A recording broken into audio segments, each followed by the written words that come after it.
কত দূর মদিনার পথ, ওহুদের মাঠার কত দূর,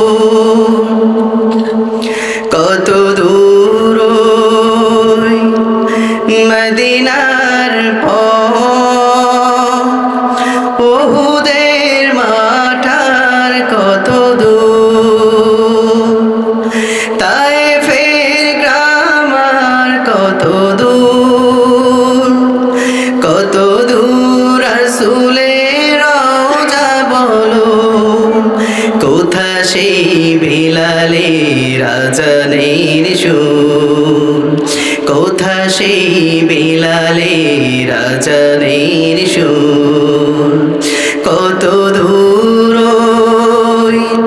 মদিনার পথ, ওহুদের মাঠার কত দূর, হেরার গুহা বলো কত দূরে, আমিনার বাড়িটা কোন সুদূরে, হেরার গুহা বলো কত দূরে, আমিনার বাড়িটা কোন সুদূরে, কোথা সে ওমরের খুরমা বাগান, আবু বকরের সেই সীমাহীন দান, কোথা সে ওমরের খুরমা বাগান, আবু বকরের সেই সীমাহীন দান, সব যেন মন জুড়ে বাজায় নূপুর, কত দূর মদিনার পথ, ওহুদের মাঠার কত দূর, তায়েফের গ্রাম আর কত দূর, কত দূর রাসূলের রওজা বলো, কোথা সেই বিলালের আযানের সুর, কোথা সেই বিলালের আযানের সুর, পরশ পাথর ছিল প্রিয় নবী, কোরআনের অমলিন প্রতিচ্ছবি, পরশ পাথর ছিলেন প্রিয় নবী, কোরআনের অমলিন প্রতিচ্ছবি, মুমিনের জীবনের বাঁকে বাঁকে বদরের সেই স্মৃতি আজও ডাকে, মুমিনের জীবনের বাঁকে বাঁকে বদরের সেই স্মৃতি আজও ডাকে, তার প্রেমে জীবন হয় যে মধুর, কত দূর মদিনার পথ, ওহুদের মাঠার কত দূর, তায়েফের গ্রাম আর কত দূর, কত দূর রাসূলের রওজা বলো, কোথা সেই বিলালের আযানের সুর, কোথা সেই বিলালের আযানের সুর, কোথা সেই বিলালের আযানের সুর, জোরে বলে আল্লাহু আকবার।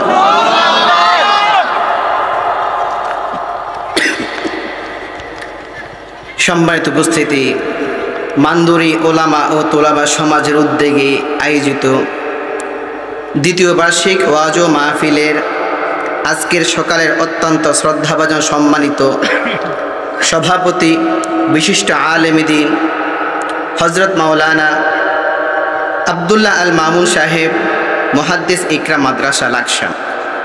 আজকের মাহফিলের প্রধান মেহমান আধ্যাত্মিক রাহবার ঢালকানগর পীর সাহেব হুজুরের অন্যতম খলিফা আলহাজ হজরত মাওলানা মুখতার আহমদ শরীয়তপুরী সাহেব। আজকের মাহফিলের প্রধান আকর্ষণ, প্রধান বক্তা, যে আলেমকে পাওয়ার জন্য বিভিন্ন জায়গা থেকে মানুষ অনেক লোভিং করে পাওয়া যায় না, সে কাঙ্ক্ষিত মেহমান মুফতি শেখ হামিদুর রহমান সাইফি দামাত বারাকাতুহুল আলিয়া।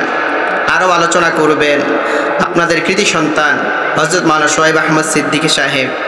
এছাড়া যারা উপস্থিত হয়েছেন বিভিন্ন মসজিদের ইমাম সাহেব, আইম্মে মাসাজিদ, খোতাবায়ে মাসাজিদ, বিভিন্ন মাদ্রাসা থেকে আগত আসাতিজায়ে কেরাম, তোলাবায়ে আজম, মুরব্বিয়ানে আজম, পর্দা আলের আবেদা সালেহা তাহেরা মা ও বোনেরা, স্নেহের কচি কাচারা, আমার আশপাশ যারা উপস্থিত আছেন, আল্লাহ রাব্বুল আলামিনের দরবারে প্রত্যেকে কায়মনোবাক্যে শুকরিয়া আদায় করি যে মহান মালিক আমাদেরকে এমন একটা সুন্দর স্বাস্থ্যকর পরিবেশ, দ্বীন ও ইসলামের মার্কাজ, কোরআনের মজলিস, হাদিসের মজলিস, এখানে কিছু আলোচনা শোনার যে সুযোগ করে দিয়েছেন। বিশেষ করে সকল পরিস্থিতি থেকে, সকল নাজুক পরিস্থিতিতে আল্লাহ রাব্বুল আলামিন আমাদেরকে স্বাভাবিক রেখেছেন। এই জন্য দিল খুলে কালিমাতে শুকর আদায় করে বলে আলহামদুলিল্লাহ। আমরা যারা ডানে দূরে আছি, আমরা কাছে চলে আসি। ওয়াজ মাহফিলের একটু আদব আছে। দুনিয়ার মধ্যে দেখা যায় আমরা গান বাজনার আসর হলে কে কত সামনে গিয়ে বসবে, সামনের আসনটা গ্রহণ করবে, এই জন্য কি থাকে, একটা প্রতিযোগিতা থাকে, কথা বল ঠিক কিনা? আর ওয়াজ মাহফিলের প্যান্ডেল আসলে মনে হয় যে আমি যত দূরে বসতে পারি, মসজিদে গেলে যত পিছনের কাতারে বসা যায়, মনে হয় যে পিছনের কাতারে বসার মধ্যে ফজিলত বেশি। অথচ ফাস্তাবিকুল খায়রাত, তোমরা কল্যাণের কাজে কি করো, প্রতিযোগিতা করো। এই জন্য আমরা সামনে চলে আসি, যাতে পরবর্তী মুসল্লিনে কেরাম এলাকাবাসী যখন আসবে, যাতে আপনার কাঁধে ঢিগিয়ে সামনে আসতে না হয়, আর কাছে আসলে মহাব্বত বাড়ে, কথা বল ঠিক কিনা? আমি বসে আছি এখানে, আপনি অনেক দূরে, মনে হবে যে বিশাল একটা দূরত্ব। তো যে এত দূরত্ব হয়, তাহলে আপনাদের এলাকায় আসলাম, এত দূরত্ব রেখে যদি আলোচনা করি, তো আপনারা শুনেও মজা পাবেন না, আমি বলেও কি মজা। এই জন্য যতটুকু আলোচনা হবে, এখানে মানুষ কম, যদি কোনো মাহফিলের মধ্যে মানুষ কম হয়, এই কথা বলা যাবে যে আমাদের মাহফিল কবুল হয় নাই? মাহফিল কবুল হওয়ার জন্য কি মানুষ বেশি হওয়া শর্ত নাকি? জান্নাতীদের চেয়ে জাহান্নামীদের সংখ্যা বেশি হবে, কথা বুঝেন নাই? তাহলে জান্নাতীর সংখ্যা কি হবে? কম হবে। বর্তমান পৃথিবীর মধ্যে 750 কোটির উপরে মানুষ, মাত্র 150 কোটি মুসলমান। এই 150 কোটি মুসলমানের মধ্যে আবার কি আছে, কারো ইমান মজবুত, কারো ইমান কি একটু কি মধ্যম শ্রেণী, কারো ইমান দুর্বল, আবার কারো নামের মধ্যে মুসলমান আছে কিন্তু তার মধ্যে কোনো মুসলমানিত্ব। তাহলে জান্নাতীর সংখ্যা বেশি হবে নাকি জাহান্নামীর সংখ্যা বেশি হবে? অতএব কম মানুষ, এই জন্য আমাদের মাহফিল কবুল হয় নাই এটা বলা যাবে না। ইনশাল্লাহ আস্তে আস্তে সকলে কি আসতে শুরু করবো। হয়তো অনেকে দুনিয়াবি কাজে ব্যস্ত ছিল, নামাজ পড়েছে, চা নাস্তাকে চলে আসবে। ইনশাল্লাহ মাইকের আওয়াজ যতটুকু যায়, ইনশাল্লাহ আপনারা সকলেই, বিশেষ করে এলাকার মধ্যে মা বোন যারা আছেন, আজকে মেহমানদারি কিছু সময়ের জন্য বন্ধ করে হলেও আপনাদের ছেলে সন্তান যারা আছে, পরিবারের লোক যারা আছে, পুরুষ মানুষ প্রত্যেককে আজকের জন্য মাহফিলে পাঠিয়ে দিন। কারণ এখানে কিছু কোরআন হাদিসে আলোচনা করা হবে, আপনারা যদি শুনতে পারেন এবং পুরুষরা যেন প্যান্ডেলে এসে কি শুনতে পারে। আল্লাহ রাব্বুল আলামিন আজকে যারা আলোচনা করবেন, যারা আলোচনা শুনবেন, আল্লাহ রাব্বুল আলামিন সকলকে কবুল করুন, সকল আমিন।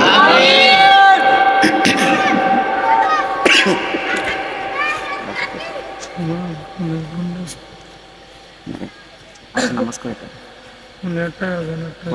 আচ্ছা 50 সমস্যা নেই, নামাজ তো দিকে আঁকতে। আচ্ছা আমার ঘড়ি তো মুহতারাম হাজিরিন, ইনশাআল্লাহ এশা পর্যন্ত কিছু আলোচনা করব। আপনারা সকলে মনোযোগ দিয়ে শুনবেন। তবে শুনবেন কিসের নিয়তে? আমলের নিয়তে। আওয়াজ শোনার জন্য এখানে আসবেন না, ওয়াজ শোনার জন্য আসবেন। আমি কোরআনে হাকিমের সূরা আলে ইমরানের 102 নম্বর আয়াতখানে তেলাওয়াত করেছি। আর ইমাম বাইহাকি রাহিমাহুল্লাহ শুআবুল ঈমান থেকে একখানা হাদিস তেলাওয়াত করেছি। ইনশাআল্লাহ এই আয়াতের উপরে এবং এই হাদিসের উপরে কিছু আলোচনা করব। আল্লাহ রাব্বুল আলামিন যেন আমাদের আজকের আলোচনাকে কবুল করে সকল আমিন। আমিন। আল্লাহ রাব্বুল আলামিন আমাকে আপনাকে, আমরা যারা ঈমানদার, ঈমানদারদেরকে আল্লাহ রাব্বুল আলামিন টার্গেট করে বলেছেন, ইয়া আইয়ুহাল্লাযীনা আমানু ইত্তাকুল্লাহা হাক্কা তুকাতিহি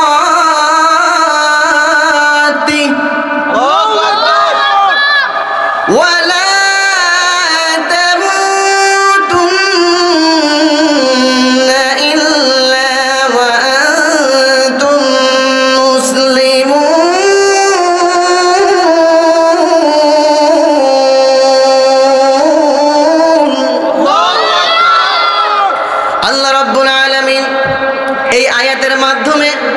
ঈমানদার মুমিনদেরকে সম্বোধন করে বলছেন, ইয়া আইয়ুহাল্লাযীনা আমানু, হে ঈমানদারগণ। আল্লাহ রাব্বুল আলামিন ইয়া আইয়ুহাল্লাযীনা কাফারু বলে নাই, ইয়া আইয়ুহাল মুশরিকুন, হে মুশরিক তাদেরকেও বলেন নাই। আল্লাহ রাব্বুল আলামিন মুহাব্বত করে মায়া করে কত সুন্দরভাবে ডাক দিয়েছেন, হে ঈমানদারগণ যারা ঈমান এনেছো, হে ওই সকল লোকেরা যারা ঈমান এনেছো, আমানুত্তাকুল্লাহ, তোমরা আল্লাহকে ভয় করো। তো কেমন ভয়? হাক্কা তুকাতিহি, আল্লাহকে যেইভাবে ভয় করা দরকার যথার্থভাবে আল্লাহকে ভয় করো। আর ওয়ালা তামুতুন্না ইল্লা ওয়া আনতুম মুসলিমুন, এবং পরিপূর্ণ ঈমানদার মুমিন না হয়ে তোমরা মৃত্যুবরণ করো না।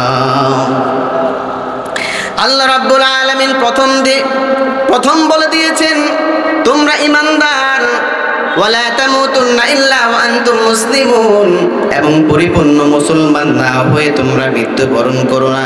আমরা জানি যে মুসলিমের চেয়ে মুমিনের দাম আল্লাহর কাছে বেশি।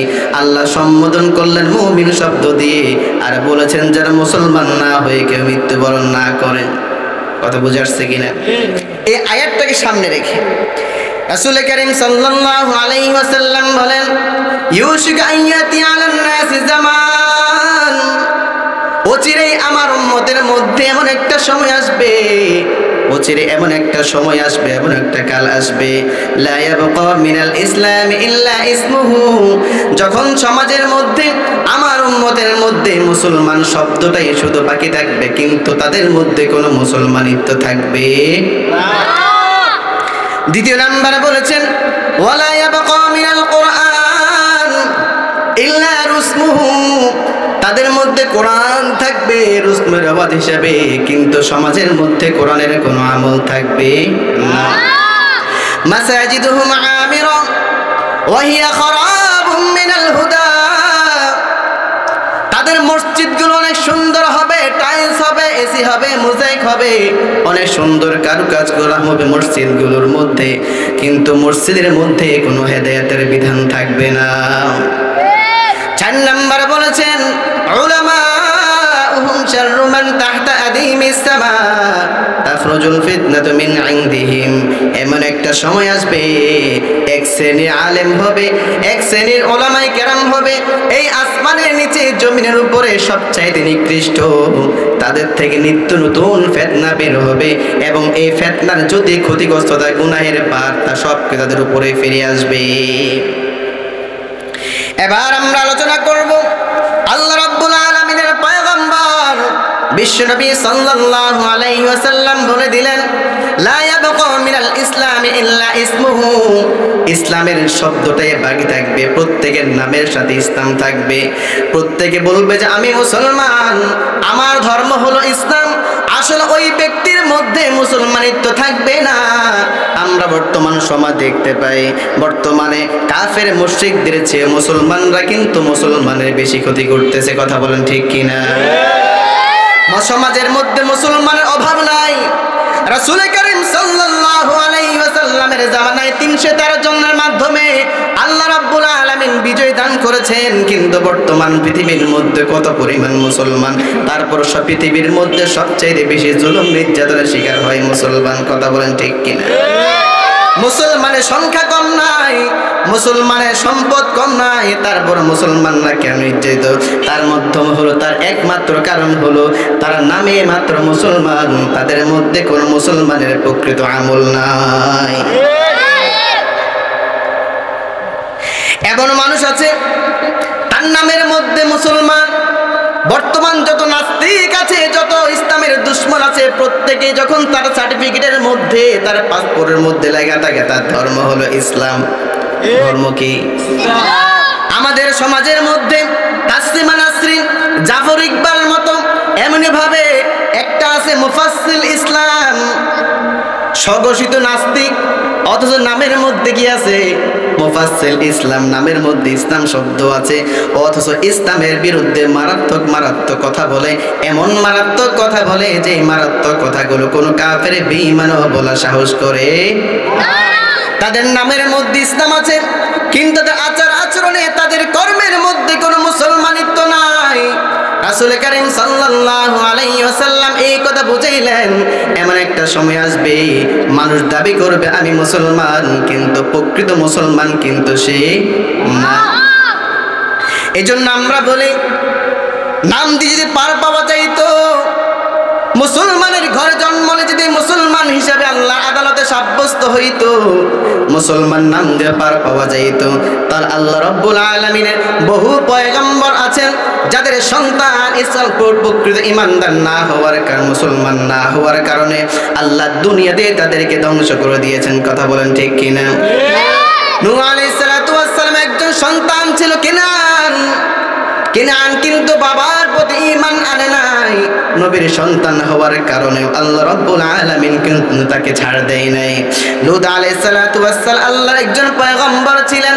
লূত আলাইহিস সালাতু ওয়াস সালামের স্ত্রী কাফেরা ছিল, কিন্তু নবীর স্ত্রী হওয়ার কারণে কিন্তু আল্লাহ রাব্বুল আলামিন তাকে ছাড় দেয় নাই।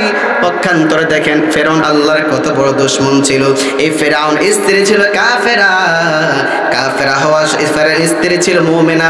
ফেরাউন ছিল আনা রাব্বুকুমুল আলা, সে নিজেকে খোদা দাবি করেছে, কিন্তু ফেরাউন স্ত্রী আল্লাহর প্রতি ঈমান আনার কারণে পৃথিবীর মধ্যে সবচেয়ে বড় নাফরমান ছিল ফেরাউন। এই ফেরাউনের স্ত্রী কিন্তু মুমিনা হওয়ার মাধ্যমে আল্লাহ রাব্বুল আলামিন দুনিয়ার মধ্যে তাকে জান্নাত দেখিয়ে দিয়েছে। তাহলে বুঝতে হবে নামের মধ্যে ইসলাম, নামের মধ্যে মুসলমান, আমার ধর্ম মুসলমান, আমি মুসলমানের ঘরে জন্ম নিয়েছি, এই কথা বলার মাধ্যমে কোনো ব্যক্তি কিন্তু পার পাবে না। পার পাইতে হলে ওই ব্যক্তির কর্মের সাথে, কথার সাথে, আমলের মিল থাকতে হবে, বাস্তবতার মিল থাকতে হবে। যদি কথার সাথে, তার ধর্মের সাথে যদি তার আমলের মিল না থাকে, তাহলে এটা হলো চূড়ান্ত পর্যায়ে ধোঁকাবাজ। এই জন্য আমরা বলতে চাই, তুমি নামে মুসলমান নাকি কামে মুসলমান? কি বলবেন? তুমি নামে মুসলমান নাকি কামে মুসলমান? নামে কামে মিল না হলে, নামে কামে মিল না হলে বইবে যে তুফান তোমার। নামে কামে মিল না হলে বইবে যে তুফান। তুমি নামে মুসলমান নাকি কামে মুসলমান? সবাই তুমি নামে মুসলমান নাকি কামে মুসলমান? তুমি নামে মুসলমান নাকি কামে মুসলমান? নামে কামে মিল না হলে, নামে কামে মিল না হলে বইবে যে তুফান তোমার। নামে কামে মিল না হলে বইবে যে তুফান। তুমি নামে মুসলমান নাকি কামে মুসলমান? নাম রেখেছে আব্দুল করিম, কলমা জানে না, এই সমাজে এমন লোকের সংখ্যায় অগণা। নাম রেখেছে ইমান আলী, কালিমা জানে না, এই সমাজে এমন লোকের সংখ্যায় অগণা। এমন সমাজ বদলাতে কে, এমন সমাজ বদলাতে কে রাখবে অবদান? তুমি নামে মুসলমান নাকি কামে মুসলমান? তুমি নামে মুসলমান, নামে কামে মিল না হলে, নামে কামে মিল না হলে বইবে যে তুফান তোমার। নামে কামে মিল না হলে বইবে যে তুফান। তুমি নামে মুসলমান নাকি কামে মুসলমান? নামাজ রোজার ধার কাছে কবু ধারে না, অশ্লীল সিনেমা নাটক ছাড়তে পারে না। নামাজ রোজার ধারে কাছে কবু ভিড়ে না, অশ্লীল সিনেমা নাটক ছাড়তে পারে না। এমন মুসলমানের হবে কেমনে পরিত্রাণ, হায়রে এমন মুসলমানের হবে কেমনে পরিত্রাণ। তুমি নামে মুসলমান নাকি কামে মুসলমান, তুমি নামে মুসলমান নাকি কামে মুসলমান। নাম রেখেছে ইসলামী তার ডক্টরেট পাস, অন্তরতে নাস্তিকতা করে বসবাস। নাম রেখেছে ইসলামী তার ডক্টরেট পাস, অন্তরে তার নাস্তিকতা করে বসবাস। নাস্তিকতা থাকলে মনে হয়ে যায় বেমার। তুমি নামে মুসলমান নাকি কামে মুসলমান, নামে মুসলমান নাকি নামে কামে মিল না হলে, নামে কামে মিল না হলে বইবে যে তুফান তোমার, নামে কামে মিল না হলে বইবে যে তুফান। তুমি নামে মুসলমান নাকি কামে মুসলমান। সবাই কোরআনে শরীফ তেলাওয়াতে মোটেও জানে না, ইংরেজিটা না পারিলে শরমে বাঁচে না। আমাদের সমাজের মধ্যে এক লোক আছে, সূরা ফাতিহা জিজ্ঞাসা করলে তার পায়জামা গরম হয়ে যায়, কিন্তু নাম ধারণ করেছে মুসলমান, কিন্তু তারপর তারা উলামায়ে কেরামকে বলে হুজুররা ইংরেজি জানে না, ইংরেজি না জানলে মনে হয় যে তার জিন্দেগিটা শেষ হয়ে যায়। কথা বলেন ঠিক কিনা? কোরআনে শরীফ তেলাওয়াতে মোটেও জানে না, ইংরেজিটা না পারিলে শরমে বাঁচে না। কবরেতে আসবে না ভাই ইংরেজি ফরমান, কথা ঠিক কিনা? কবরেতে আসবে না ভাই ইংরেজি ফরমান। তুমি নামে মুসলমান নাকি কামে মুসলমান। সবাই নামে মুসলমান নাকি কামে মুসলমান। সারা জরম মুম্বাদ লাইয়া মাজারে মাজারে, ভাবছো বাবা সঙ্গে নিব কঠিন হাসরে। সারা জন্ম মন জ্বালাইয়া মাজারে মাজারে, ভাবছো বাবা সঙ্গে নিব কঠিন হাসরে। বাবা নিজেও পাইব না ঠাই, বাবা নিজেও পাইব না ঠাই, কেমনে দিবে টান। তুমি নামে মুসলমান নাকি কামে মুসলমান, তুমি নামে মুসলমান নাকি কামে মুসলমান। নামে কামে মিল না হলে, নামে কামে মিল না হলে বইবে যে তুফান তোমার, নামে কামে মিল না হলে বইবে যে তুফান। তুমি নামে মুসলমান নাকি, খারাপ লাগে সবাই? নামে মুসলমান নাকি কামে মুসলমান, নামে মুসলমান নাকি কামে মুসলমান। আমরা কোন মুমিন হতে চাই? কামের মুসলমান। জোরে বলি, কামের মুসলমান হবেন কিভাবে? আপনার মধ্যে ঈমান আছে কি নাই, আপনার মধ্যে পরিপূর্ণ ইসলাম আছে কিনা নাই। আল্লাহর পয়গম্বরের কাছে একজন ব্যক্তি এসে জিজ্ঞাসা করলো, আন আবি উমামা রাদিয়াল্লাহু তাআলা আনহু قال رسول الله صلى الله عليه وسلم ما الإيمان يا رسول الله। ওগো আল্লাহর রাসূল, ঈমান কি জিনিস? আমার মধ্যে ঈমান আছে কিনা আমি কিভাবে বুঝবো? আমার মধ্যে মুসলমানিত্ব আছে কিনা আমি কিভাবে বুঝবো? আল্লাহর পয়গম্বর দুই শব্দের মাধ্যমে ওই ব্যক্তির মধ্যে ঈমান আছে কিনা পরীক্ষা করার জন্য একটা হাদিস বর্ণনা করে দিলেন। এই হাদিসটা সামনে রাখলে আপনিও বুঝবেন আপনার মধ্যে ঈমান আছে না নাই। আল্লাহর পয়গম্বর বলে দিলেন, ইদা সাররাতকা হাসানাতুকা ওয়াসাআতকা সাইয়্যাতুকা ফাআনতা মুমিন। আল্লাহর পয়গম্বর ওই সাহাবীকে বললেন, ও সাহাবী তুমি শোনো, তোমার যদি ভালো কাজগুলো তোমার ভালো লাগে, তোমার নামাজ পড়লে আনন্দ লাগে, তুমি রোজা রাখলে আনন্দ লাগে, হজ করলে আনন্দ লাগে, যাকাত দিলে আনন্দ লাগে, কোরআনের মাহফিলে গেলে আনন্দ লাগে, মানুষের সেবা করলে তোমার আনন্দ লাগে, তখন তুমি বুঝতে পারবা তোমার মধ্যে ঈমান আছে। আর তেমনি ভাবে যে তুমি গুনাহ করলে তোমার খারাপ লাগে, তুমি নামাজ পড়তে পারো নাই, তোমার অনুশোচনা হয়, তুমি রাসূলের সুন্নাত পালন করতে পারলে না, তোমার অনুশোচনা হয়, তোমার মধ্যে খারাপ লাগে, তুমি দাড়ি কেটে ফেলেছো, দাড়ি চেঁচে ফেলে তোমার মধ্যে খারাপ লাগে, তুমি কোনো গুনাহ করে ফেলেছো, তোমার মধ্যে খারাপ লাগে। এই দুইটা যদি নিদর্শন থাকে তখন বুঝতে পারবা তোমার মধ্যে ঈমান আছে। বলে সুবহানাল্লাহ। মুসলমান ভাইয়েরা আমার, এখন আমরা পরীক্ষা করি, আমি যদি নেকের কাজ করতে পারলে আমার ভালো লাগে, আমি আজকে ওয়াজ মাহফিলে আসতে পেরেছি, আমার ভালো লাগতেছে, আমি জান্নাতের বাগানে বসতে পারছি, আমারকে ভালো লাগে। আমি কোরআন থেকে একটা মাসআলা জানতে পারলাম, আমার ভালো লাগে। আজকের মাগরিবের নামাজ আমি আদায় করেছি, আমার ভালো লাগে। তখন বুঝতে হবে তোমার মধ্যে ঈমান আছে।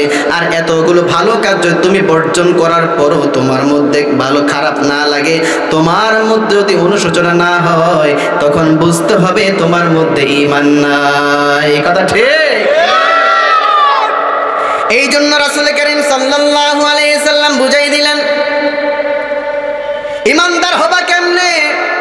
বর্তমান তো অনেকে আলেমদের চেয়ে, বুজুর্গদের চেয়ে অনেক বড় বড় আলেম আছে, অনেক বড় কি আছে, ঈমানদার আছে। গত বছর এক বেকুফে কয়, তোমার বাবা তোমাকে পিড়াইয়া মাদ্রাসায় পাঠাইছে, তোমার বাবা যে তোমাকে পিড়াইয়া মাদ্রাসায় না পাঠাইতো, তুমি আরবি শিখতে না, আলিফ বাতা শিখতে না। আমি ঘরের মধ্যে বইসা 3টা ভাষা শিখছি, আমি ঘরের মধ্যে বইসা আলিফ বাতা শিখছি, তুমি আমার চেয়ে বড় মুসলমান হইলা কিভাবে? এমন বলে কি বলে না? আমরা বলতে চাই শুধুমাত্র আলিফ বাতা শিখলে, কয়েকটা সূরা শিখলে, কয়েকটা হাদিস শিখলে ঈমানদার হওয়া যায় না। কয়েকটা বিধান পালন করলেই তাকে পরিপূর্ণ মুমিন বলা হয় না। আল্লাহর পয়গম্বর বিশ্বনবী সাল্লাল্লাহু আলাইহি ওয়াসাল্লাম পরিপূর্ণ ঈমানদার, পরিপূর্ণ মুমিন হওয়ার জন্য একটা ফর্মুলা দিয়ে দিলেন। আন আব্দুল্লাহ ইবনে আমর রাদিয়াল্লাহু তাআলা আনহু আন্নাহু ক্বাল রাসূলুল্লাহ সাল্লাল্লাহু আলাইহি ওয়াসাল্লাম লা ইউমিনু আহাদুকুম হাত্তা ইয়াকুনা হাওয়াহু তাবআন লিমা জিতু বিহি। আল্লাহর পয়গম্বর বলে দিলেন, হে উম্মত শুনো, আমি আল্লাহর পক্ষ থেকে যত বিধান নিয়ে আসছি, যতগুলো আমি বিধান আহকাম নিয়ে আসছি, সকল বিধানের কাজ যখন তোমাদের মনটা সিলিন্ডার করবে, তোমরা যখন সকল বিধানগুলো মেনে নিবে, তোমরা যখন সকল কর্মগুলো তোমাদের আমলের মধ্যে বাস্তবায়ন করবে, তখন তোমাদের মধ্যে ঈমান থাকবে। আর যে তোমরা কিছু মানো কিছু মানলা না, তখন তোমরা হবে মুনাফিক। এই জন্য কয়েকটা আয়াত শিখলে, কয়েকটা হাদিস শিখলে, কয়েকটা মাসআলা শিখলে সে আলেম হয়ে যায় না, পরিপূর্ণ ঈমানদার হয়ে যায় না, মুমিন হয়ে যায় না। আল্লাহ রাব্বুল আলামিন তাদেরকে সতর্ক বলে বলেছেন, আফাতুমিনুনা বিবাদিল কিতাব ওয়া তাকফুরুনা বিবাদ, তোমরা কিতাবের কিছুর প্রতি ঈমান আনবা আর কিছু অস্বীকার করবা, এটা হতে পারবে না। তুমি কয়েকটা বিধান মানার পরে তুমি উলামায়ে কেরামকে চ্যালেঞ্জ করে বলো যে উলামায়ে কেরাম হুজুররা আমার চেয়ে বড় আলেম হইল কিভাবে, বড় মুসলমান হইল? কথা বলা যাবে? দুনিয়ার মধ্যে প্রত্যেকটা মানুষের কিছু না কিছু অপূর্ণতা থাকে, কিছু না কিছু, প্রত্যেকটা মানুষের কিছু ভুল ত্রুটি থাকে। এই জন্য একজন মানুষের সামান্য ভুলের কারণে তাকে পরিপূর্ণ জাহান্নামীও বলে দেওয়া যাবে। মুসলমান ভাইরা আমার, এই জন্য আমাদের মধ্যে ঈমান আছে কিনা আমার পরীক্ষা করতে হবে। আল্লাহ পয়গম্বর বলে দিয়েছেন, লা ইয়াবকা মিল ইসলামি ইল্লা ইসমুহু। বর্তমানে যে জামানার মধ্যে আমরা আছি, মনে হয় যে রাসূল সেই জামানার কথাই বলেছিলেন। ঘরে ঘরে এমন অসংখ্য মানুষ আছে যে ভালো করে জিজ্ঞেস করলে সূরা ফাতিহাটাও কি পারবে না, কিন্তু আলেম উলামার পিছনে লেগে আছে। কোন জাতিকে আল্লাহ রাব্বুল আলামিন ধ্বংস করতে চাইলে, কোন ব্যক্তির ধ্বংস যখন অনিবার্য হয়ে যায়, তখন ওই ব্যক্তিকে, ওই জাতিকে আল্লাহ আলেমদের পিছে লাগিয়ে দেয়। মুসলমান ভাইরা আমার,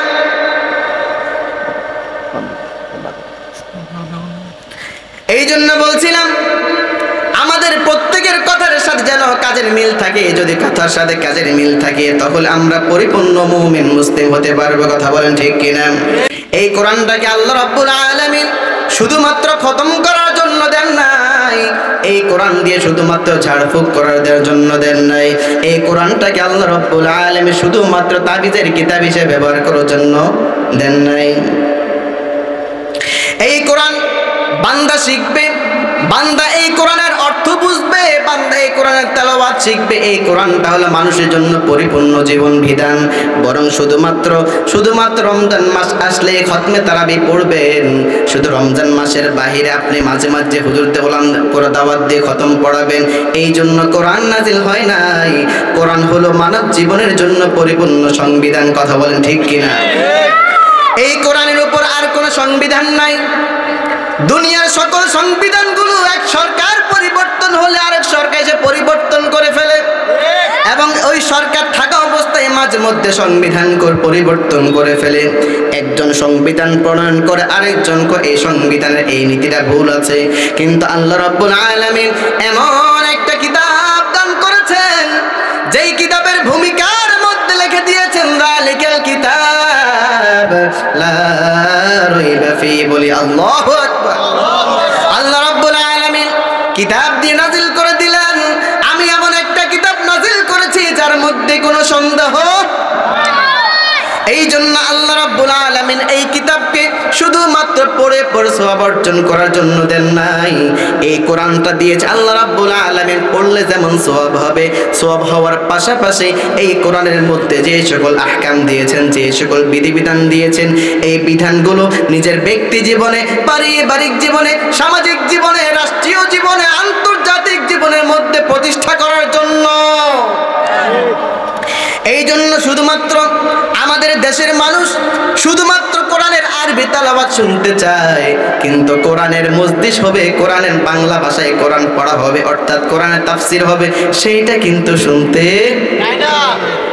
আমাদের অনেক দুর্ভাগ্য, আমরা এই দুর্ভাগ্য জাতি, কুবাল পড়া জাতি। বর্তমানে আমাদের দেখা যায় আমরা আল্লাহর কোরআনের অর্থাৎ খালেকের কথা প্রকাশ করার জন্য, খালেকের কথা বর্ণনা করার জন্য মাখলুকের কাছ থেকে অনুমতি নিতে হয়। খালেকের কথা বলবে, রবের কথা বলবে, সেইখানে মাখলুক থেকে নেওয়া লাগে, পারমিশন নেওয়া লাগে, অনুমতি নেওয়া লাগে। আমাদের তাফসীর মাহফিল হবে, তাফসীর মাহফিলের মধ্যে গান বাজনা হবে না, গুনাহের কাজ হবে। কিন্তু দেখা যায় তাফসীর মাহফিল হবে, সেখানে ওয়াজ নসিহত হবে, কোরআনের বিধানগুলো বর্ণনা করা হবে, সেইখানে অনুমোদন নেওয়া লাগে কার থেকে? মাখলুক থেকে। কার কথা বলা হবে? খালেকের। খালেকের কথা বলার জন্য বর্তমানে মাখলুক থেকে অনুমতি নিতে হয়। আমরা কতই না কপাল পড়া জাতি, কথা বলেন ঠিক কিনা? এই কোরআনটা শুধুমাত্র আল্লাহ রাব্বুল আলামিন পড়ে পড়ে কোরআন খতম করার জন্য দেয় নাই, বরং এই কোরআনকে দিয়েছেন দাস্তুরুন কামিলুন লিল হায়াতিল ইনসানিয়া, মানব জাতির জন্য পরিপূর্ণ সংবিধান, বলে সুবহানাল্লাহ। মুসলমান ভাইরা আমার, কারো ইন্তেকালের পরে, কারো বাবা মা ইন্তেকালের পরে যদি শুধুমাত্র কোরআন খতম করার মাধ্যমে, 3 দিনা করার মাধ্যমে, 7 দিনা করার মাধ্যমে, 40 করার মাধ্যমে, হুজুর দিয়ে কোরআন খতম করাইলে কারো বাবা মা যদি জান্নাতে যাইতো, কেউ যদি জান্নাতে যাওয়ার এমন কোনো সুযোগ থাকতো, তাহলে দুনিয়ার কোনো পয়সাওয়ালা কিন্তু জাহান্নামে যাইতো। সকল পয়সাওয়ালারা কন্ট্রাক্ট করে হুজুর দিয়ে বছরের পর বছর, মাসের পর মাস, দিনের পর দিন কোরআন খতম করাইতো, আর বিনা হিসাবে তারা জান্নাতে চলে যাইতো। তাহলে বোঝা গেল এই কোরআনের মাধ্যমে, কোরআন খতম করানোর মাধ্যমে কেউ জান্নাত যাবে এর কোনো গ্যারান্টি নাই। কারণ যে ব্যক্তির তার হায়াতে জিন্দেগির মধ্যে এই কোরআন কাজে আসে নাই, ওই ব্যক্তি ইন্তেকাল করার পরে আপনি যত খতম কোরআন করেন না কেন, তার আমল নামায় আসবে, তার কাজে আসবে, কোনো গ্যারান্টি। এখন তো কোরআন খতমের মধ্যে 2 নম্বরই। আমরা যারা হাফেজে কোরআন আছি, আমাদের একটা কোরআন, একবার কোরআন তেলাওয়াত করতে কম থেকে 20 থেকে 25 মিনিট সময় লাগে। কথা বুঝে আসছে কিনা? একজন হাফেজে কোরআন তেলাওয়াতকে যদি যত দ্রুত পড়ুক না কেন 25 মিনিট লাগে, 20 মিনিট, 22 মিনিট, 23 মিনিট লাগে। অথচ বিভিন্ন জায়গার মধ্যে কোরআন খতম হয়, 10 জন মিলে কোরআন খতম করে 1 ঘন্টা ধরে। 1 ঘন্টার মধ্যে কি কোরআন খতম শেষ? এর মধ্যে হাফেজ আছে, গায়রে হাফেজও আছে। যারা হাফেজ তারা বুঝতাম ঠিক আছে, এখনো কথাবার্তা বলে নাই, 1 ঘন্টার মধ্যে কোরআন 3 পারা পড়ে ফেলছে। কিন্তু যারা হাফেজ না, এমন অনেক আছে, আবার কেউ 10 মিনিট, 15 মিনিট, আধা ঘন্টা পরেও আসে, কিন্তু আগে পরে খতম হয় একসাথে। আছে না নাই? তা 2 নম্বরে কিনা? এই কোরআন নিয়ে আল্লাহ রাব্বুল আলামিন এই কোরআন সম্পর্কে নাজিল করেছেন ওই সকল মৌলবী যারা 3 দিনা, 7 দিনা, 5 দিনা অথবা 40-এর নামে কোরআন খতম করে 500, 1000 অথবা 300 টাকার জন্য যায়। আল্লাহ তাদের জন্য সতর্কবাণী দিয়েছেন, ওয়ালা তাশতারু বিআয়াতি তামানান কলিলা। আল্লাহ রাব্বুল কোরআনের বিধানগুলো দুনিয়ার সামান্য পয়সার কাছে তোমরা বিক্রি করো না। আল্লাহর কসম করে বলছি, বর্তমান যারা এইভাবে বাড়িতে গিয়ে কোরআন খতম করে তাদেরকে 300-500 টাকা হাদিয়া না দিত কোনো হুজুর কিন্তু কোরআন খতম করতে যাইতো সওয়াব কি কিনে নেওয়া যায়? কোরআনের সওয়াব। অতএব এক শ্রেণীর লোক এই কোরআনটাকে খতমের কোরআন বানিয়ে ফেলছে, খতমের কিতাব। এই কোরআনটাকে আল্লাহ রাব্বুল আলামিন শুধুমাত্র খতম করার জন্য দেন নাই, শুধুমাত্র আন্দাজে কোরআন খতম করবে। কিন্তু সমাজের মধ্যে আমরা দেখি কিছু মানুষ আছে হাফেজ সাহেবের পিছনে তারাবি পড়ে, কোনো সমস্যা নাই। বিশাল বড় বড় কেরাত সম্মেলন হয় সেইখানে যায়, তারা কোনো সমস্যা নাই। কিন্তু যখন কোরআনের আয়াতগুলোর বিস্তারিত বর্ণনা দেওয়া হয় তখনই তাদের সমস্যা। ঠিক কিনা? এক শ্রেণীর লোক আছে শুধুমাত্র আরবি কোরআন শুনতে চায়, এই কোরআনের তাফসীর তারা শুনতে চায় না। আল্লাহ রাব্বুল আলামিন এই কোরআনের মাধ্যমে যা বলে দিয়েছেন এইগুলো বর্ণনা করা বোঝা আমাদের জন্য অপরিহার্য। এই জন্য কোরআন তেলাওয়াত করলে তাদের অর্থ বোঝে না, এই জন্য কোরআন তেলাওয়াত আপনি সারাদিন করেন, কোনো সমস্যা নাই। যখন এই কোরআনের কথাগুলো সমাজের মধ্যে বলবেন দেখবেন যে এক শ্রেণীর লোকের পায়জামা গরম হয়ে যায়। বর্তমান তো কোরআনের মজলিসের মধ্যে, মাহফিলের মধ্যে উলামায়ে কেরামকে আক্রমণ করা আছে না নাই? হুজুর এইভাবে ওয়াজ করিয়েন না, হুজুর এই কথা বলিয়েন না, হুজুর ওইভাবে করেন, এইভাবে করেন। অর্থাৎ এমন কথা বলেন যে কথা বললে আমাদের কারো গায়ের মধ্যে লাগে না।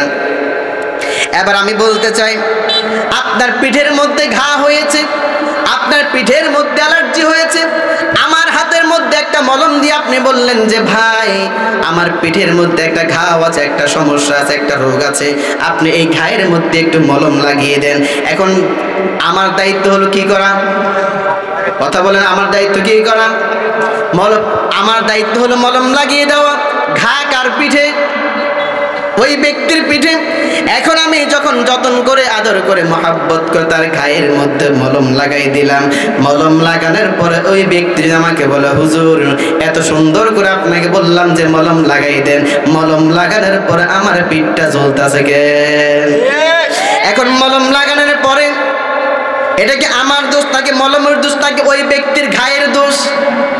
ওই ব্যক্তির পিঠের মধ্যে ঘা আছে বলে গা কিন্তু চুলকাইতেছে অথবা ব্যথা করতে জ্বলতেছে। এই জন্য কোরআনের কথা বললে যাদের অন্তরের মধ্যে ব্যাধি আছে, যাদের অন্তরের মধ্যে নেফাকি আছে, যাদের আমলের মধ্যে কি খারাপই আছে, তাদের ভিতরে গিয়ে লাগবে, কারণ তার দিলের মধ্যে ঘাও রয়েছে। কথা বলেন ঠিক কিনা?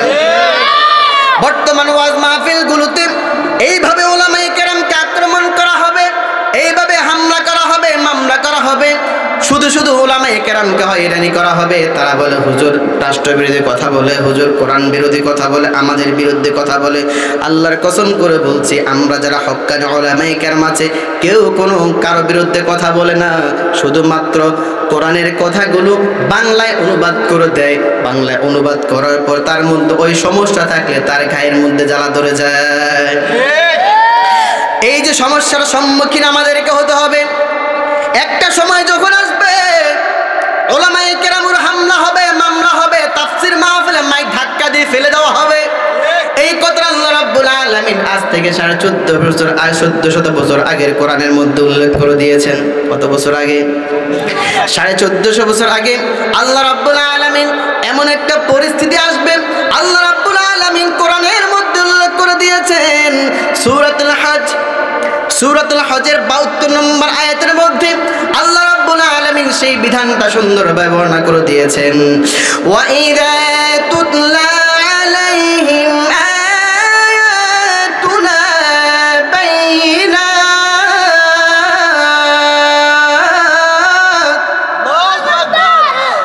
তারিফু ফি বুজুহিল লাযীনা কাফারু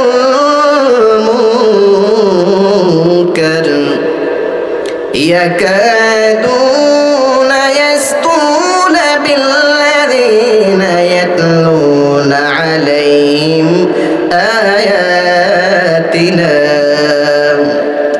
আল্লাহ রাব্বুল আলামিন সূরাতুল হজের 72 নম্বর আয়াত আল্লাহ রাব্বুল আলামিন বলে দিলেন, শোনো এমন যখন ওই সকল জালেমদের কাছে, ওই সকল মুনাফিকদের কাছে, ওই সকল কাফের মুশরিকদের কাছে আমার কোরআনের সুস্পষ্ট আয়াতগুলো তেলাওয়াত করা হবে, ওয়াইদা তুতলা আলাইহিম, তাদের কাছে বর্ণনা করা হবে। শুধুমাত্র তেলাওয়াত না, এই কোরআনের বর্ণনা দেওয়া হবে, এই কোরআনের তাফসীর তাদেরকে শোনানো হবে।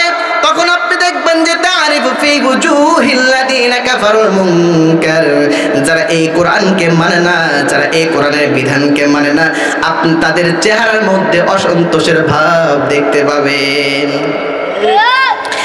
তাদের চেহারার মধ্যে আপনি অসন্তোষের ভাব দেখার পরে ইয়াকাদুনা ইয়াসতুনা বিল্লাযিনা ইয়াতলুনা আলাইহিম আয়াতিনা, এবার যারা ওয়াজের মাহফিলে বসে গ্রামে গ্রামে হেঁটে, রাস্তায় হেঁটে হেঁটে মানুষকে দ্বীনের দাওয়াত দিবে, যারা ওয়াজের প্যান্ডেলে বসে যারা মানুষকে তাফসীরের কথাগুলো বলবে, এই যারা আলেম তাদেরকে ওই সকল অপছন্দকে তাদেরকে আক্রমণ করতে উদ্যত হবে।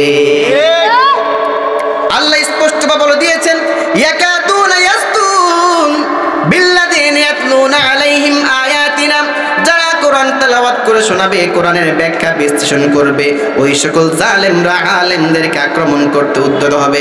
এবার আল্লাহ রাব্বুল আলামিন বলে দেন, আপনি ওই সকল জালেমদেরকে একটা ব্যাড নিউজ দিয়ে দেন, কুল আফাউনাব্বিউকুম বিশাররিম মিন যালিকুমুন নার, হে জালেমরা শোনো শোনো, কোরআনের বিধান শোনার পরে তোমাদের গায়ের মধ্যে জ্বালা শুরু হয়ে গিয়েছে, তোমাদের দিলের মধ্যে যন্ত্রণা শুরু হয়ে গিয়েছে। এই কোরআনের বিধানের চেয়ে আরো মারাত্মক আর জঘন্যতম কোন সুসংবাদ তোমাদেরকে দিব কিনা, সেই সুসংবাদ হলো যারা এইভাবে কোরআন বিরোধিতা করে চলে, আলেমদের বিরোধিতা করে চলে, আলেমদের উপর হামলা করে, মামলা করে, আল্লাহ রাব্বুল আলামিন জানিয়ে দিলেন তোমাদের জন্য সুসংবাদ হলো জাহান্নাম। অতএব বুঝতে হবে, আমাদের লোকেরা অনেকে আছে সকালবেলা কোরআন তেলাওয়াত করে, কেউ তাহাজ্জুদে পড়ে, দিন শুরু করে কোরআন তেলাওয়াত দিয়ে, দিন শুরু করে কোরআন তেলাওয়াত দিয়ে, কিন্তু দিনের মধ্য অংশে গিয়ে কিন্তু কোরআন বিরোধী আইন বাস্তবায়ন করে। অনেক ইমানদার আছে এক ওয়াক্ত নামাজ ছাড়ে না, কোনোদিনও কোরআন তেলাওয়াত ছাড়ে না, সকালবেলা কোরআন তেলাওয়াত করে চুমা খেয়ে চোখে মুখে লাগাইয়া অফিসে গিয়ে 2 নম্বরে কাজ করে, আসে না নাই? অতএব বুঝতে হবে ওই ব্যক্তি হলো তোতা পাখির মতো, ওই ব্যক্তির সাথে বাস্তবতার কোনো মিল নাই। একজন বুজুর্গ কিছু তোতা পাখি পালতো, ওই বুজুর্গের একটা অভ্যাস ছিল, যখন কাউকে মুরিদ বানাইতো তখন মুরিদটা বুদ্ধিমান নাকি নির্বোধ নাকি বোকা এটা পরীক্ষা করতো। কারণ নির্বোধ ব্যক্তিকে আহমককে যদি কি বানায়, বন্ধু বানায়, সেটাও বিপদ। কথা বুঝে আসছে কিনা? এক বোকা একটা কিতাবের মধ্যে পড়ছে বিপদে বন্ধুর হাত ধরতে হয়। কি করতে হয়? বিপদে বন্ধুর হাত ধরতে হয়। বোকা শিখছে, এবার সে শিখছে বিপদে বন্ধুর হাত ধরতে, অর্থাৎ বন্ধু যখন বিপদে পড়বে তার হাত ধরতে হবে। একদিন ঘটনা রকমে দেখা যায় তার বন্ধু আরেকবার আল্লাহকে লাগছে মারামারি। কি লাগছে? মারামারি। এখন সে থিওরি জানছে কি যে বিপদে বন্ধুর হাত ধরতে হয়। এখন তার বন্ধু যখন আরেকজনের সাথে মারামারি লাগছে, এবার সে দৌড়াইয়ে গিয়া বন্ধুরে জাপটা দিয়ে দোনো হাত ধরে রাখছে। আর ওই যে বন্ধুর সাথে যে মারামারি লাগছে, ওই ব্যক্তি বন্ধুর আচ্ছা তোর কিলকুশি দিয়ে যখন দেখ সাইজ শেষ চলে গেছে।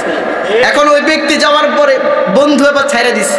ছাইড়ে দেওয়ার পরে এবার বন্ধু কয় তোর সাথে আমার কোনো সম্পর্ক নাই, আরেকজন ব্যক্তি আমাকে মাইরা গেছে আর তুই আমার হাত ধরে রাখছিস।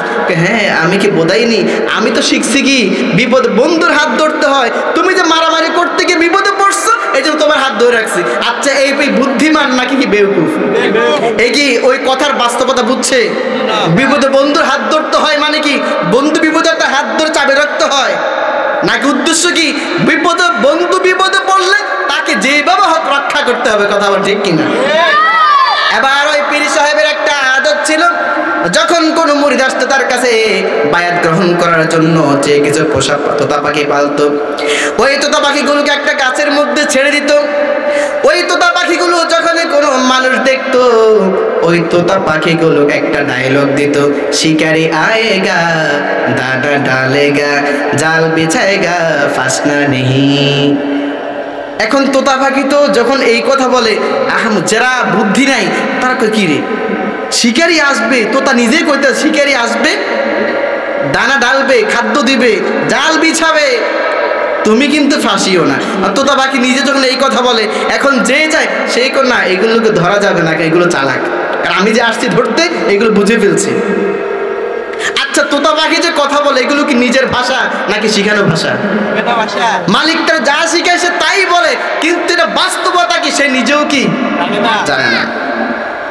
এই জন্য একজন পীর সাহেবের কাছে মুরিদ হতে যাওয়ার পরে সেই দেখলো যে এই তোতা পাখি কথা বলে, তখন সে যখন কি দিল, আদার দিল, জাল বিছাইলো, সেই সবগুলোকে ঝাঁকে ঝাঁকে সেইখানে নেমে আসলো, সেই শিকারি ধরে নিয়ে আসছে। আমাদের অবস্থা হলো এমন, আমরা এই কোরআন তেলাওয়াত করি কিন্তু কোরআনের বাস্তবতা বুঝি না।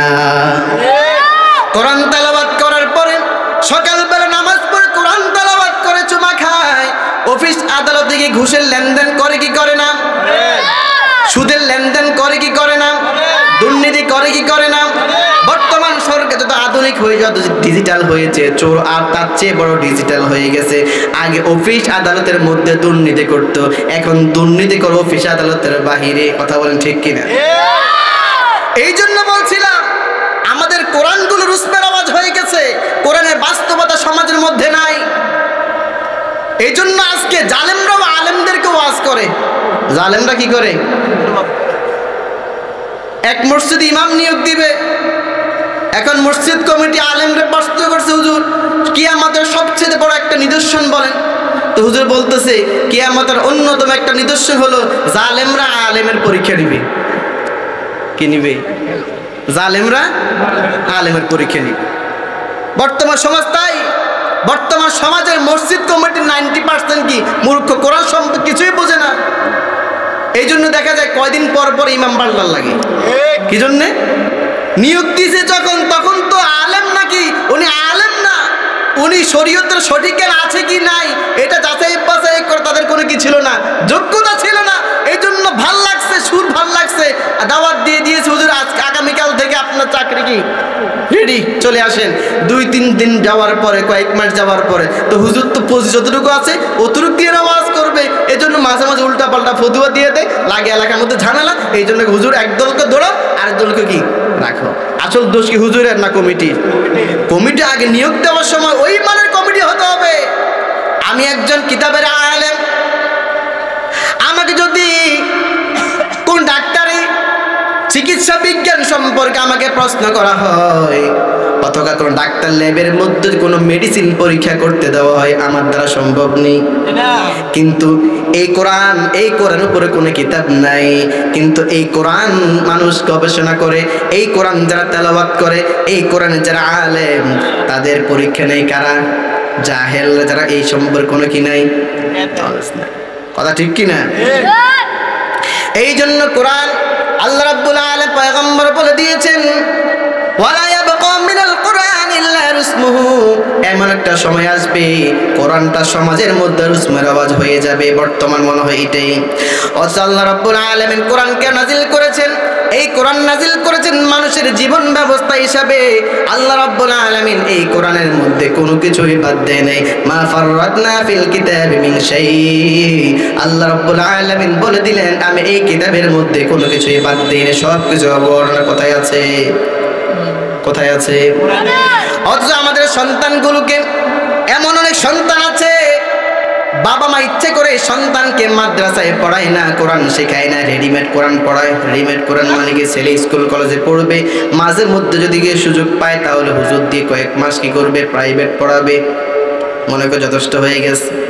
ইংরেজির জন্য কিন্তু 5,000, 6,000, 3,000 টাকা দিয়ে মাস্টার রাখে, আর কোরআন শেখার জন্য মানুষ প্রাইভেট রাখে কি 500 টাকা দিয়ে, তাও কো বেশি, আর 2 মাস থাকে বাকি। আছে না নাই?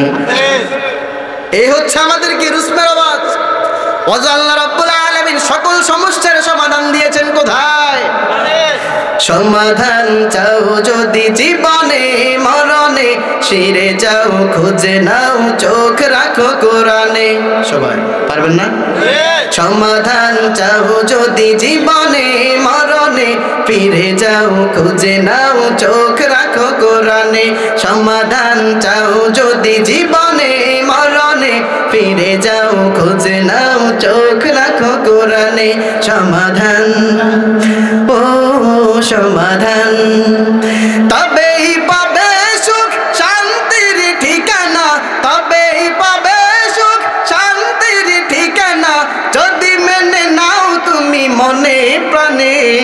সমাধান। সমাধান চাও যদি জীবনে মরণে, ফিরে যাও খুঁজে নাও চোখ রাখো কোরআনে। সমাধান চাও যদি জীবনে মরণে, ফিরে যাও খুঁজে নাও চোখ রাখো কোরআনে। সমাধান, ও সমাধান, কথা ঠিক। এ তো চির অম্লান চির মুক্তির ডাক, এ যে মহাবাণী খোদার কালামে পাক।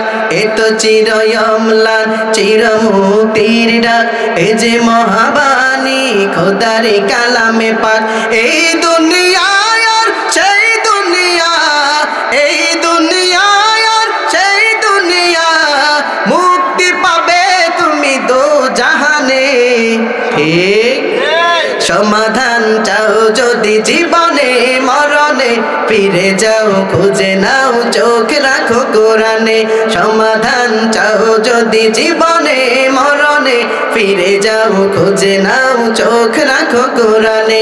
সমাধান, ও সমাধান। এ বাণী সকলের নয় শুধু মুমিনের, যারাই চলবে মেনে ফল পাবে কোরআনে। কোরআন কি শুধু মুসলমানের জন্য দিয়েছেন? আল্লাহ কোরআন নাজিল করার পর সর্বপ্রথম ঘোষণা করেছেন, ইয়া আইয়ুহান নাস উবুদু রাব্বাকুম, হে মানব মণ্ডলী। ঈমানদাররা বলে নাই, কাফের বলে। এ বাণী সকলে নয় শুধু মুমিনের, যারাই চলবে মেনে ফল পাবে কোরআনের।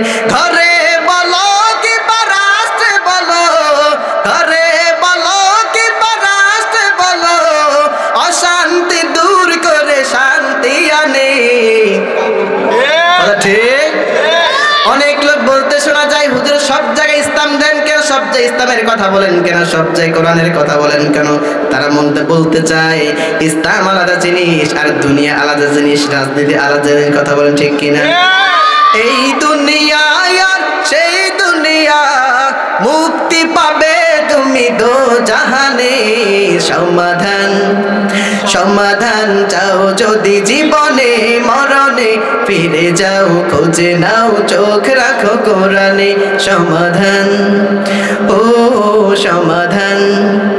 তাহার পরশ পেয়ে পাথর হলো সোনা, সন্দেহ ভুল নেই যার একটি কণা। কথা ঠিক। এই কোরআনের একটা বিধান আজ পর্যন্ত কেউ পরিবর্তন করে দেখাইতে পারে না। বিধান পরিবর্তন হবে না। তাহার পরশ পেয়ে পাথর হলো সোনা, সন্দেহ ভুল নেই যার একটি কণা। এ যে এক বিপ্লব পিছে ফেলে যত সব, এ যে এক বিপ্লব পিছে ফেলে যত সব, এগিয়ে চলে সে অগ্রপানে। সমাধান, সমাধান চাও যদি জীবনে মরণে, ফিরে যাও খুঁজে নাও চোখ রাখো কোরআনে। তবেই পাবে সুখ শান্তির ঠিকানা, তবেই পাবে সুখ শান্তির ঠিকানা, যদি মেনে নাও তুমি মনে প্রাণে। সমাধান, সমাধান চাও যদি জীবনে মরণে, ফিরে যাও খুঁজে নাও চোখ রাখো কোরআনে। সমাধান, ও সমাধান, ও সমাধান। তাহলে সমস্যার সমাধান কোথায়?